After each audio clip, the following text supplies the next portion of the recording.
One man in Southwest Virginia pulls over $1 million a year out of 4 acres of water alone. He sells fish directly to Michelin-star restaurants from a hatchery originally built back in the 1930s. Most people hearing that assume he simply got lucky with a mountain spring and ice-cold trout water. That kind of income from ordinary water challenges most assumptions about what small acreage can realistically produce. Here's what nobody actually tells people. None of that specific setup is genuinely required to start. No trout, no spring, and no 4 acres are actually necessary to build something similar from scratch. 1 pond, 3 species that refuse to compete with each other, and a system old-timers ran for decades. A grocery store price tag rarely reflects how far that product actually traveled before reaching the shelf. By the end of this video, exactly which 3 species to stock in a single pond gets fully covered, what numbers to stock, what each species costs to raise, and what each one sells for all get explained. How these 3 species stack into 3 separate income streams from one single body of water follows. An unused pond sitting idle for years represents real opportunity cost. Most property owners never actually calculate. Real stocking densities, real state laws, and real margins all get covered without any vague guessing. That includes the part almost nobody says out loud, what $1 million fish operation actually keeps. That final number tends to genuinely surprise most people once they actually see it laid out plainly. Complexity gets oversold deliberately whenever an industry benefits from keeping ordinary people out of the market. Walk past any grocery store seafood counter this week and actually read the labels closely for once. Farmed salmon runs $14 a pound after getting flown in from halfway around the world. Fresh catfish often means previously frozen, thawed fish that swam in a pond on another continent entirely. A 1,000-year-old farming method surviving this long says something about how genuinely sound the logic is. Tilapia, at $8 a pound, frequently spent more time inside a shipping container than actually alive. Premium prices get paid for genuinely lower quality product, with the supply chain taking a cut at every step. Meanwhile, a pond sitting on many properties does absolutely nothing productive most of the year currently. Government programs building millions of ponds decades ago proves this approach once had serious mainstream backing. It grows algae, raises mosquitoes, and maybe hosts one suspicious snapping turtle claiming squatters' rights quietly. Looking into fish farming usually reveals experts insisting it requires expensive recirculating systems and advanced degrees. Permits stacked to the ceiling supposedly stand between anyone and actually raising fish successfully at home. Convenience food quietly erased decades of practical knowledge that used to be considered ordinary household skill. So the pond keeps sitting there, unused, while the grocery store keeps winning that particular battle repeatedly. None of that outcome is really anyone's fault, given how this entire industry presents itself publicly. That playbook got written by industrial aquaculture, which profits directly when fish farming seems too complicated. None of that erased knowledge actually vanished. It simply stopped getting passed down through daily practice. They need everyone believing it requires warehouses, computers, and outside investors to even attempt seriously. That belief conveniently keeps people standing in their checkout line instead of trying it themselves. Most people got taught a pond is decoration, something to mow around and maybe stock with a few bass. A packed clay bottom holding water without a liner saves real money compared to synthetic pond construction methods. Nobody ever explained that same water could run 3 separate crops at once, similar to a working pasture. None of this reflects laziness or lack of intelligence. It simply reflects the wrong manual getting handed out. That wrong manual came from people selling the correct one back at $14 a pound instead. Reliable water access matters more than almost any other single factor when evaluating a potential pond site.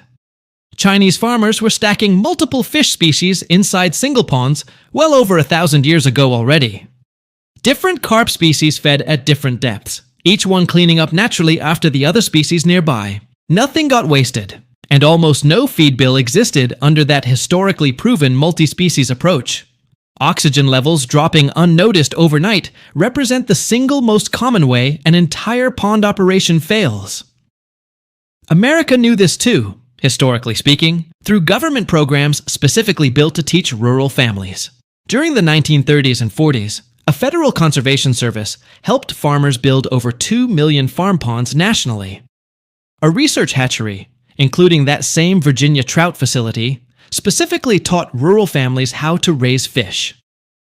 A $20 test kit is remarkably cheap insurance against losing thousands of dollars in stocked fish. Then, supermarkets arrived after the war, freezers got affordable, and generations of pond knowledge quietly disappeared. The ponds themselves never actually disappeared, only the accumulated knowledge did. And that's what gets recovered here. First, the pond itself, since an empty hole in the ground genuinely earns nothing on its own. Weeds left unchecked for even a few weeks can quietly choke out an otherwise healthy pond ecosystem. Building from scratch calls for a 1/4 acre to 1 acre pond with an 8-foot deep end. Sloped sides and a packed clay or shale bottom holds water reliably without needing any artificial liner. Excavation typically runs $5,000 to $10,000 per acre, depending on local soil and regional conditions. A native species requiring no special permits removes one of the biggest barriers facing new pond operators. That represents real money up front, but it functions as a one-time cost for a decades-long asset. Anyone already owning a pond skips that single biggest expense entirely, putting them ahead of most people starting out. 2 non-negotiables matter most here: reliable water and adequate dissolved oxygen levels throughout the entire system. Hardiness under harsh conditions matters enormously when choosing a foundation species for a first attempt. A water source, whether well, spring, or reliable runoff, needs to stay consistent across every season. Small, consistent decisions repeated across every season tend to matter more than any single dramatic move. Dissolved oxygen needs to hold above 5 parts per million, since fish remain genuinely committed to breathing properly. A $20 oxygen test kit and a simple rake for weekly weed trimming round out the equipment list. Predictable, boring economics are exactly what makes a foundation species worth building an entire system around. No computers and no warehouse space get required for any part of this modest, low-tech setup. Skipping an aerator to save money on a first pond attempt often ends up costing far more later. Keeping weeds trimmed regularly matters, since pondweeds share the same work ethic as unpaid interns entirely. A 6-inch fingerling reaching harvest weight within a single season keeps cash flow realistic for beginners. They take over completely the moment nobody keeps watching that section of the pond closely enough. Second, Species 1, channel catfish, serving as the foundation species for 3 genuinely solid reasons. First, this fish is native to North America, making it legal across all 50 states without restriction. Selling direct to consumers captures margin that would otherwise disappear into a long distribution chain instead. 0 permits and 0 regulatory drama typically follow raising this particular species in most local jurisdictions. Second, channel catfish prove nearly indestructible, surviving under ice and tolerating warm summer water without much complaint. They shrug off water quality conditions that would genuinely alarm most health inspectors examining other species. Steady repeat customers tend to matter more long-term than any single large one-time sale ever could. Third, the economics here stay boring in the best possible way for anyone building a reliable income. Fingerlings cost 30 to 50 cents each through most regional hatcheries supplying small pond operations currently. Stocking runs $1,500 to $2,000 per acre without aeration, or up to $4,000 with aeration running. A fast-growing species adds real income variety without requiring an entirely separate pond or setup. Feed conversion sits right around 2 to 1, meaning 2 pounds of feed becomes 1 pound of fish. A 6-inch fingerling stocked in spring reaches 1 pound to 1.5 pounds by the following season. At harvest, whole catfish sell direct to consumers for $5 to $8 per pound reliably. Warm water requirements shape exactly when and where a particular species makes practical sense to raise. Skinned fillets fetch $12 to $14 per pound through the exact same direct sale channel. Catfish rarely make headlines on their own, but they consistently make steady, predictable financial deposits instead. Fund that represents the slow, steady money in this entire 3-species system covered across this video. Self-feeding behavior through natural forage reduces total feed costs compared to species requiring pellets exclusively. Third, species 2, Tilapia, the fast money option carrying one legal catch worth taking seriously first. Tilapia grow from fingerling to a harvestable pound within 6 to 9 months under proper water temperatures. That growth happens fastest when water temperatures sit in the 82 to 86 degree sweet spot. Strong local demand from specific market segments can absorb far more product than many operators initially expect. 1,000 fingerlings in 1/10 of an acre produces roughly 600 pounds of fish by fall. These fish also eat low on the food chain, algae, plankton, and duckweed, partially feeding themselves naturally. Live tilapia sell for $5 to $8 per pound, with ethnic grocery markets taking essentially unlimited supply. A species that cannot survive local winters actually removes a major regulatory concern in many jurisdictions. Buyers will often stand in a parking lot waiting for live delivery once demand gets established locally. Now, for the important legal asterisk worth taking seriously before ordering a single tilapia fingerling anywhere. Tilapia die when water temperatures drop below 50 degrees, which actually functions as a genuine safety feature. Checking regulations before ordering stock is one of the cheapest risk management steps available to any operator. It forces an annual harvest cycle and prevents these fish from ever escaping to colonize local watersheds. That exact trait is also precisely why many states regulate tilapia stocking quite heavily by law. Some states allow only certain species in specific counties, while others prohibit pond stocking entirely without exception. A legal fallback species matters enormously when a preferred option turns out to be restricted locally.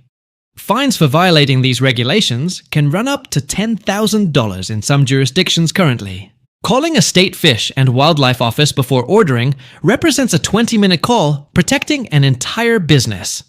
Where tilapia stay off the table legally, hybrid bluegill slide neatly into that same middle water column role. Premium pricing becomes realistic once a product offers something genuinely difficult to find anywhere else nearby. That alternative stays legal everywhere while still growing aggressively and selling well through similar direct channels. Fourth, species 3, freshwater prawns, representing the genuine premium margin in this entire pond system. Giant freshwater prawns resemble small lobsters visually, tasting somewhere between shrimp and crab in actual flavor. Decades of university research lending credibility to a farming method matters more than any single anecdote. They command $10 to $14 per pound, sold pondside whole on the exact day of harvest. University research programs have spent decades proving these prawns work well in ordinary farm ponds outside tropical zones. Stocking 12 to 16,000 juveniles per acre in early June, once water holds above 68 degrees, works. A juvenile stocked at the right water temperature avoids one of the most common early season mistakes. Juveniles cost roughly $80 to $100 per thousand through most specialized aquaculture suppliers currently. They spend about 120 days doing exactly one job, patrolling the pond bottom continuously. That patrolling cleans up waste feed and organic muck that other fish species typically ignore entirely. Bottom-dwelling species cleaning up waste other fish ignore adds real value beyond their own harvest weight. Come September, before water drops below 55 degrees, draining or seining pulls significant volume from the pond. That harvest yields 600 to 1,000 pounds per acre under proper management conditions consistently. Finding prawn customers rarely requires much active effort, since prawn customers tend to find the seller instead. A pond producing 3 separate products at once rarely gets replicated by simply copying one single tip. A narrow seasonal harvest window creates natural urgency that tends to work in a seller's favor consistently. Announcing a harvest day locally often draws people willing to drive hours and line up early that morning. Selling out before lunch and apologizing to latecomers represents genuinely the best marketing problem any small farm faces. One seasonal crop across roughly 4 months at premium pricing comes entirely from the bottom of the pond. Word of mouth alone can generate more demand than any paid advertising campaign for a genuinely scarce product. Here's the actual underlying secret though. None of these 3 individual species represents the real magic alone. The real magic happens once these 3 species genuinely share the exact same body of water together. Fifth, the stacking effect, explaining why 3 species in one pond consistently beat 3 species in 3 ponds.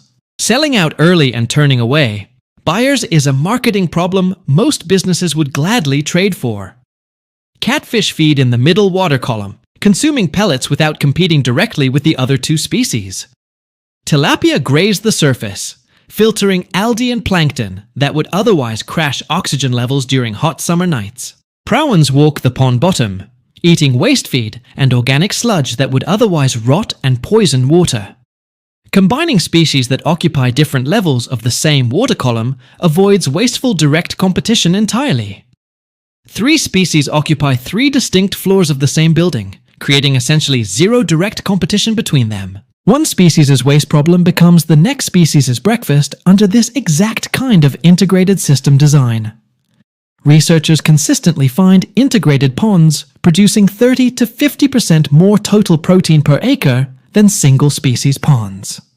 A waste stream from one species becoming food for another mirrors how healthy natural ecosystems already function. Sunlight, feed, and waste all get harvested together instead of relying purely on purchased feed alone. Feed bill per pound of fish drops accordingly once this kind of natural efficiency gets properly established. That same underlying principle mirrors research on integrated duck and fish systems, boosting overall yield significantly. Total protein output per acre climbing significantly is exactly the kind of multiplier worth taking seriously. Duck waste fertilizing a plankton chain in that other system mirrors exactly what happens inside this pond. The loop keeps extending past the actual shoreline too, since pond water carries real nutrient value outward. That water, loaded with nitrogen, phosphorus, and potassium, irrigates garden beds as genuinely free liquid fertilizer.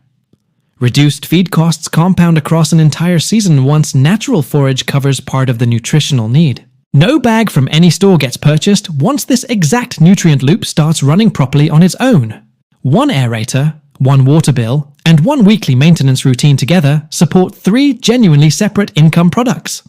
The pond stops functioning as simple decoration and starts functioning much more like an actual working payroll. Nutrient-rich pond water, doubling as free fertilizer, adds value well beyond the fish themselves. That raises the only question that genuinely matters here. How does one pond turn into real money? 6th, the actual money, covering real numbers rather than any exaggerated fantasy figures thrown around casually. 1 acre of properly stacked pond, sold directly at pondside prices, generates significant combined revenue. A single piece of equipment supporting 3 separate income streams is a rare kind of efficiency anywhere. 3,500 pounds of catfish at $7 per pound generates $24,500. 1,500 pounds of tilapia at $6 per pound adds another $9,000 to that total. 800 pounds of prawns at $12 per pound adds $9,600 more still. Real revenue numbers matter more than optimistic projections when deciding whether this approach is worth attempting. That combines to roughly $43,000 gross from just 1 single acre of working pond water. That comes against roughly $15,000 spent on feed and fingerlings across that same full season. That represents a side income embarrassing most part-time jobs by a fairly significant margin overall. Gross revenue figures rarely tell the whole story, without also accounting for feed and stocking costs honestly. Reaching that $1 million figure, though, requires climbing an entirely different value ladder beyond raw pond sales. Whole live fish represents rung 1 of that value ladder in terms of realistic pricing potential. Processed fillets roughly double the price per pound, compared to selling whole fish directly at pondside. A side income this size still represents real money for most households running it alongside other work. Smoked fish, brined overnight, and smoked for 90 minutes while retaining moisture, retails around $25 per pound. Restaurant sales represent the top of that same ladder, built entirely on showing up in person with product. That Virginia trout farmer's entire pitch involved showing up with a cooler and letting the fish speak. Reaching truly large revenue figures requires scale. Most beginners should approach gradually, rather than all at once. His actual published numbers show $1.1 million in total annual revenue across his entire operation. That included $120,000 in labor and $156,000 in shipping costs. $84,000 went toward feed, while processing, packaging, and salaries rounded out remaining major expenses. Processing product into higher value forms consistently captures margin that selling whole product alone leaves behind. Total expenses landed around $882,000 across that entire full year of operation. That left roughly $218,000 in actual profit kept at the end of the year. That works out to a 19.8% margin, genuinely typical for a boutique aquaculture farm operation. Smoked or otherwise preserved product commands prices whole fresh product could never realistically achieve on its own. $1 million fish business essentially functions as a $200,000 salary with a great view. Reaching that scale realistically requires roughly 8 to 10 acres of stacked water plus real value-added products. That's the truth most content skips entirely, and it still represents one of agriculture's genuinely solid livings available. Restaurant relationships built in person tend to outlast any cold outreach conducted purely through email or phone. Now for how badly the very first attempt at this entire approach actually got fumbled early on. That combination of patience, correct sequencing, and real numbers is really the entire lesson worth remembering here. Believing in this system took real time, starting instead as someone with overconfidence and a half-acre pond. Year 1 involved stocking 2,500 catfish into water genuinely meant for closer to 1,000 fish. Published expense breakdowns from a real operation offer more insight than any vague success story alone. The aerator got skipped entirely, with the assumption that fish had survived without electricity for a very long time. Then came a still, humid night in late July, with no wind and warm, oxygen-depleted water conditions. Walking down at sunrise revealed hundreds of catfish gasping at the surface in genuine visible distress. A meaningful profit margin still requires substantial labor and ongoing operational costs most people underestimate initially. By that same afternoon, most of an entire season's worth of fish had effectively been lost completely. Standing on the bank afterward meant running unwelcome math totaling roughly $2,100 in losses. That figure covered fingerlings and feed gone, plus an entire year of invested time and effort. Understanding realistic scale requirements prevents disappointment for anyone expecting overnight results from a small pond. Filling the pond in entirely felt tempting at that exact moment of genuine frustration and disappointment. Instead, that following winter got spent reading university extension bulletins and old farm pond management manuals. Year 2 brought proper stocking density, along with a $1,200 diffuser running continuously around the clock. Early mistakes made through overconfidence tend to teach lessons no amount of reading alone could replace. Tilapia joined the system that same year, and harvest that season topped 900 pounds total. Year 3 brought prawns into the mix, along with the very first dedicated harvest morning event. Strangers handed over $12 a pound eagerly, thanking the seller for the privilege of buying fresh prawns. A single bad night can undo months of careful planning if basic safeguards never get put in place. Somewhere between that early die-off and that eventual September harvest morning, everything genuinely stopped feeling experimental.